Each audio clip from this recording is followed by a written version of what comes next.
Howdy neighbors, welcome to a deck profile of the BCS champion 2022 in Belgium, Alst Belgium, the Orfist mastermind that ended up playing the whole slog of players, the top contenders, also against other world qualifiers to make his top slot.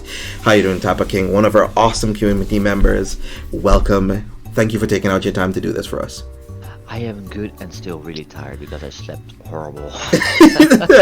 And it wasn't raining, but it's really it's a mixture of happiness and tiredness. Okay, so like you were telling me, you wanted to tell me a little bit about like how you almost didn't make it in because you were like, yeah, the whole experience of that. Really nervous when traveling towards Alps because I didn't know if I was going to make the tournament. I was first in line for the waiting queue, and then at the end of the day you win it all. I'm like, whoa, this sounds like a movie story, you know? I just wanted to share that because for me it was really insane to still enter and win. Okay, so sort of like a, Cinderella story coming from a grassroots perspective, and just like, you know what, I'm just gonna go to this tournament, have no expectations, gonna just try my best to see how I do and play a deck that I love. Or like one of those bowling movies, like, at the end of the day, the team still wins, when a friend was injured, but he still comes up, something like that. Come from behind sort of victory. So let's get into the deck profile, actually. Let's take a look at the right line. You see to have it in your hand already, so let's look at the cards. I was kind of prepared. Best starter ever. It breaks the game. Not the game. It's just a nice generic art card. And the rest is really much speaks for itself. There's nothing special here. Just this you need is Colbine. It's good for end games. I want to be greedy and do it early games, but then sometimes you're punished by awkward fields. And the main guy Orfist. Orfist is just really good. How did you feel about swapping over from original Orfist? Because there are a lot of people, of course, don't know Typo. Typo is a person who stopped playing card fight for about 5 to 6 years, but before then, he played a whole lot of Stargate-oriented archetypes, so like Link Joker and stuff like that. I think Gargoyle was probably like one of his last played decks, but before then, he played like a lot of control archetypes. And he loved playing himself some Chaos Breaker. So how did it feel coming back into the game, picking up Orfist, original base Orfist, and then transitioning into Orfist Regis? How did that feel for you? Funny stories, like we all watched the art reveals before everything came out, right? And I was like, yo, this is Chaos Breaker. Not really, but the first art's like, oh my god, they gotta bring Link Joker into Overdress. I gotta play this. I don't know what it does, but I'm gonna buy it. Yeah, of course. And yeah, so since before set 1 I was already into Orfist, and then I saw Shadow Armies, like, yo, this is really cool, summoning shadows to battle and everything. And that was before we knew how the deck worked. We just know Shadow Armies, and when we here and there, I was like, yo, this is my main deck. Of course I had some side decks here and there to keep it, various, but right now I feel like I don't need a side deck, but I still have them because Brandgate main now. And the switch feels awesome because this deck literally does everything you missed. And I have one double-sided feeling about this. Is like at the set 1 I was asking, yo, please give Orfist triple drive, right? And you know what they did? They gave Orfist everything except triple drive. But I'm not complaining anymore though. Nice. Alright, let's take a look at the deck list. See what you were cooking up during the tournament. You already posted this on Twitter, but now we'll be able to analyze what some of your thoughts were into making the decisions for these ratios. Yeah, I was too excited. I couldn't shut up about Vanguard the whole day and longer. So yeah, I had to post it. I was so hyped. I'm not gonna lie. I was like a small kid during Christmas, But this is pretty basic. 3 persona rights. If you want to run less, you shouldn't play Orfist because this is basically your engine almost even. Right? So persona right this counts for an extra order basically, right? Yeah. So for what he meant with that, everyone, is that when you play someone in your Vanguard circle, you get to activate or set an order from your drop zone or from your hand without paying its condition or its cost to be able to use it, which can help you in a lot of instances. And if you activate it from hand and you have a Combine Rusher from drop zone while riding into it, you can also get Combine Rusher from your drop zone for free. Well, sort of for free. It's for Arcana Blast. A lot of value this card. This card is I mean, you have to play it your main Vanguard, but this is literally your engine together with your orders because holy shit. Exactly. All right, and the other best part of this deck is this guy. This guy is a walking order basically. Yeah. So he's the newer grade 3 from BTO6. How did you feel about? You already said he's probably been one of your biggest MVPs. What has been some of the best board states that you've had with him so far? All of them. Any board state he got there. Sometimes he makes it awkward because you don't know where you want to call your token, because you thought to have a different board game state the turn before, because you put boosters down the turn before, you draw into this, but you can still place the booster behind the Vanguard. So this guy always works, even if you have awkward situations. This guy hits really good numbers, extends your plays, and the funny thing is, a lot of people don't know about his continuous skill, how it works, because a lot of people tend to attack him or retiring during their turn. And they say, yo, thank you for the token. And they say, oh, can I read the card? You hand them, and you're like, oh, wow, it's really good. I'm like, yes, it's really good, because it also summons a token in their turn. Yep, especially if it's being retired. If you have 2 or more orders face up, you can do so. All right, let's take a look. This card is a 4-off, 100%. Let's take a look at the rest of the list. Then the rest are, I'm gonna just drop them down right now, all at the same time, because this is one general topic from my opinion. And these are the order line I play. I play only 8. Oh, really? Some people have played upwards till about 9. Overcoming Eternity has usually been played at 4. And I think the Soul Blast order, the Holland Moon at Night, is also usually played at 3 or 4. So I find it very interesting that you're actually prioritizing the token order over the other ones and not playing it at 9. What's the reason? In the build before this, I would prioritize this because you need to draw more pieces. That's why I also played more and more draw triggers in my old build, because you needed to get your pieces. But with this guy, everything changes. Like I said, everything changes, because with this guy, like some people might not know, before this guy came out in turn 3, you could maximally do 3 attacks, and in turn 4 you could maximally do 4 attacks, and then in turn 4 maximally 5 attacks, right?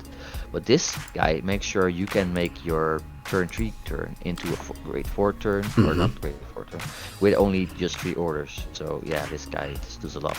Yeah. And that's why I switched the orders around, because you can do this, play this for free with Orfist sometimes, play a Cold Wine Rusher for 1 CB, and have a full board by just playing this from hand for free. So this has more value now than this compared to before. And I don't want to play 4 of this, but I'm like, yo, I can't reduce these. Alright, that's actually sounds kind of plausible. Alright. And from the beginning I said, Loki, this deck's 8 orders, and I proved myself right, because I really like the flow of it. I even draw too many sometimes. Yeah, of course, since you're playing 8 cards to 12 cards, or even almost close to 15 cards with 0 shield value. So it's very dangerous sometimes when playing archetype like that, and being able to navigate it into matchups where people are going to be rushing you at grade 1 and 2. So you have to run them, but they're also your weakness. And on to the grade 2s. This is the second best card of the deck. This is the other. This is the what's it called again? Not the quarterback, but the running back, right? Kinda, right? Yeah, the bread and butter. This guy also carries a lot of stuff. This guy is basically an additional order if you don't miss him, but he searches through 5 of your cards. So this is really good odds. I like. This is one of the reasons a lot of people can play less orders. Yeah, of course, since he's also additional shield value, he can also be called down as a rear guard if you really need to, but usually people tend to keep him for a discard target for Orfist if they don't want to have to discard any actual shield value out of their hands, like draw triggers. The effect draw triggers, for example, he is one of the prime suspects that they end up discarding in Orfist. Which I find kind of interesting. You're playing the Tectian here at 4 copies. I've seen some lists run 0 or even 3. How do you feel about those? It hurts me. I understand. I say always to people when they build a deck, you want to play at least 2. But for me, it's a 4 staple in the current Orfist, of course. So your current iteration. Even if you don't need an order, and you discard it, you hit something. It's 1 card less in your deck that's not on trigger. And you rather draw into your order with this than drive checking it. Yeah. So it clears up a lot of clunky stuff in your deck. So if you drive checking it, you're like really sad, but if you get it, you clear space for triggers or normal card that have shield value. That's a really big plus for me. So for me, it's always a 4-off unless something crazy changes. Okay. And let's keep it moving on to the other options that you run. I didn't expect to talk this long about this card. For me, it's really basic. Like 4 done. Yeah. But for some people, they run different ratios, of course. Here's a card I would want to run more of, but I can't. This guy. Ah, Colmajid. I've seen some players have actually ended up cutting this card entirely to run the Orfist promo instead of this. We haven't gotten to the rest of the list as yet, but it's just really cool that you're running this right now. How has this been feeling for you? This card is amazing. The funny thing is, it's so basic, but this card works early game, mid game, end game, any game state. It works, but against some matchups, you have to remember to keep it in hand. Mm-hmm. But for us, this guy, especially when you draw it earlier, I love to draw him. Okay, you know how a lot of people go turn to a token Tomberino? Yeah. I prefer to go Tomberino this guy early. Not Tomberino, I mean token this guy early, and save Tomberino for later. Unless I need to actually draw cards. Because this guy is value when he's anywhere. Because even if you're like breaking the attacker token, you can still go there. It's still a 10k body. And then you still have the Tomberino for the other column, or even boost him when you're breaking. Okay. This other way works around as well, but I like this more. It feels really safe to have. But I want to run 3 or 4, but I can't. I really can't. I love this card. This card was garbage, but now it's great. All right, let's take a look at some of the other units that you're running. Yes, and then I have 3 Tomberinos because I still love this card though. But you know, 3. I feel like it's 3. I don't know how to explain it. Yeah, I don't know. That's fine. Enough. Yeah, just 3. 3 is fine. You don't need to. Safe. 3 feels good. Feels safe because you don't need it, but you kind of want it. So yeah. Yeah. Okay. And that's Nothing it. Else is said to be about this card. But here comes the card that not everybody agrees with. But this is I like this. Since a lot of people are currently cutting out a lot of the counter charge for the what other grade ones are you running actually? Could we see the rest of them? There are no others. Actually, perfect guards and stuff, but no rear guards, basically. Okay, so you're not running the Orfist promos yet?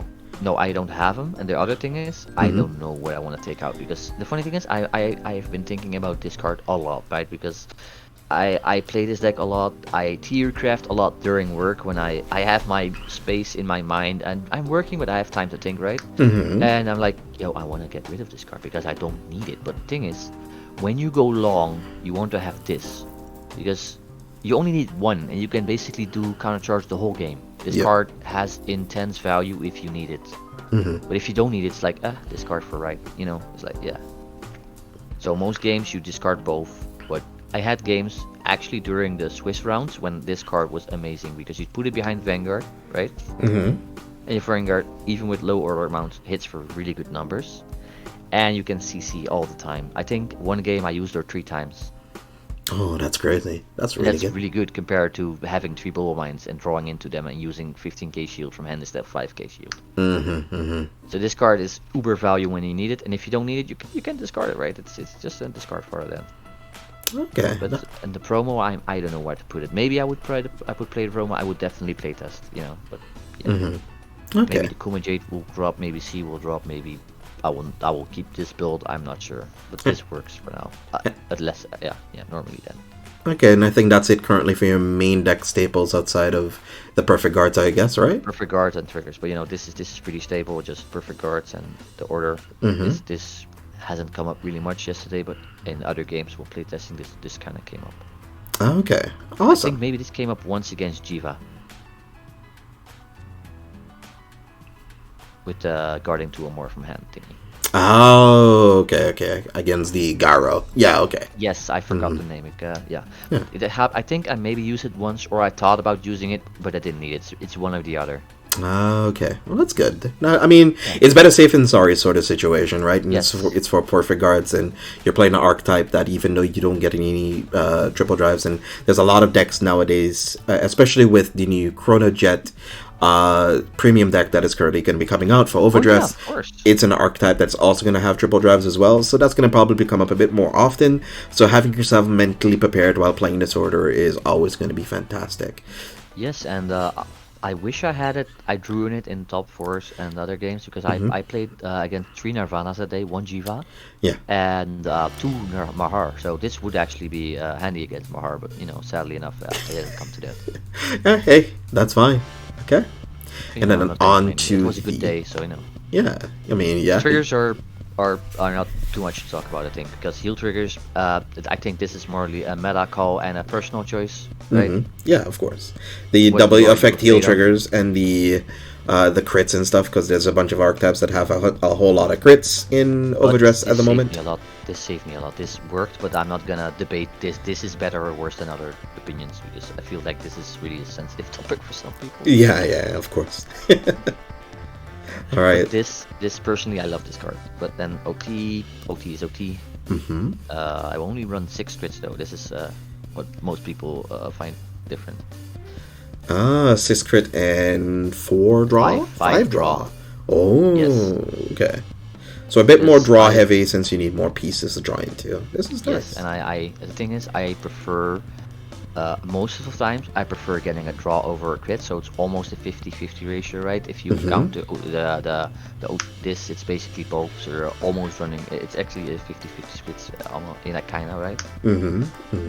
This getting a draw trigger, it feels so good, and you don't need crits to win the game with Orfist, right? You No. just swing Unga Bunga, and some more Unga Bunga, and you win. Yes.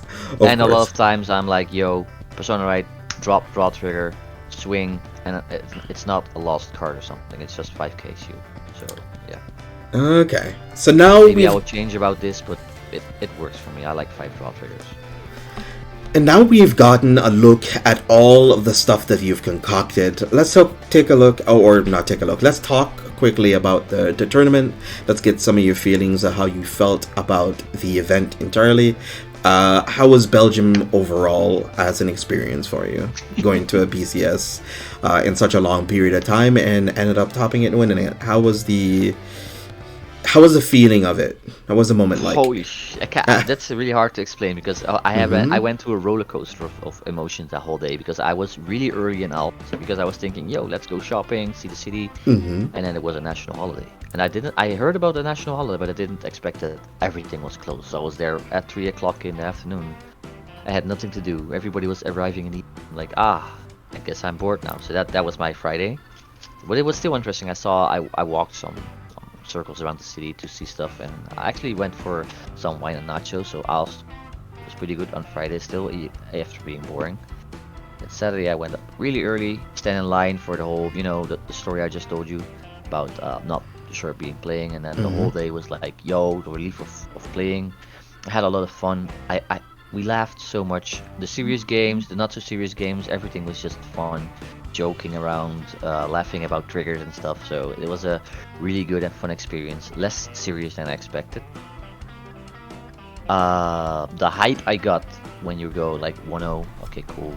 2-0, cool. 3-0, oh, whoa, it's really happening. 4-0, oh my god, what's going on? Then you go 5th round, oh no, I'm fighting against a friend. We're gonna steal a point from each other, that kind of feeling, like, that's not fun, because I was playing against Fak in round 5. Yeah, he was playing Youthberg, and I know the deck well because it was literally in my hand the day before. And we had a game, we laughed some, and eventually I had to steal his point from him, but he won afterwards, so that was good. And then against Gravidia I got a 1 crit loss stuff, 1 crit give power, crit power, blah blah blah, so that was funny. But then before that, sorry, I skipped over the part. I was like, yo, I'm 5-0. I really have to do my best right now. 3 more rounds, right? I was in my head. But then Fox said to me, you're definitely gonna make top. I'm like, what do you mean? It's only 6 rounds. I'm like, wait, only 6 rounds? Wait, only 6 rounds? Yeah, so a lot of relief there because I was really stressful. I had to win 3 more rounds. Yeah, it was not. So I was stressed out, like, oh my god, I have 5 wins. Now I'm gonna go against people that also have 5 wins. Am I prepared for this? Because I am the newcomer to this big tournament scene, right? Yeah. So I was like really stressed out actually, and then top 8. Oh, top 8! I finally got rewarded for stressing and kind of bricking in 4 out of 6 games of Swiss, because I bricked a lot, but I forgot to mention, even if you brick and you survive long enough, this deck will kill you. There's no discussion because you will snowball. Yeah. Your orders eventually outscale your opponent's shield value. Yes, because you have 4 more orders. Your grade 3 hits magic numbers. Your if you have snow orders, your tokens will get huge. Your opponent will be like, how big is that graveyard? You know. So okay. But then tops, my luck finally gained in with me, and I sacked uber hard. I'm not gonna lie, I got a lot of good emotions there. A lot of like, whoa! I hit top 8. I got a garbage good, not garbage. I got a disgustingly good hand. OT'd. That's all I gotta say about that game. OT'd hard. I think I even showed 1 or 2 hands. Like really, like I saw you watching, and I was like. Just slowly rifling through the slow cards. rifling my hands, like I was sure, and I saw your face turning upside down, like, oh my god, you know. Absolutely disgusting. Yes. And top 4, same thing, disgusting hand, OT'd again. I'm like, yo, where were all those OTs in the tournament, right? and then round 4, I kinda bricked and not bricked at the same time because I was stuck at 2 orders for a really long time, for my feeling. And then I think I Persona Road, and I got 2 snow orders, and after that it went really fast, and I got to that point only because not only, but it helped a lot that I had 2 early game heal triggers. Yes. Really early, like I was at 1 or 2 damage for the longest time because heal triggers, and I could have like keep at low damage for the longest time. It helped, but I wasn't sure if one of his friends hit it or the guy that was at finals that played against me, but he said he or one of his friends or something around the table said the heal triggers didn't matter. You were basically dominating the game. So that was a stroke on my ego. Like, whoa, actually, really? So you know, I got only good emotions, and we still laughed about a lot of stuff.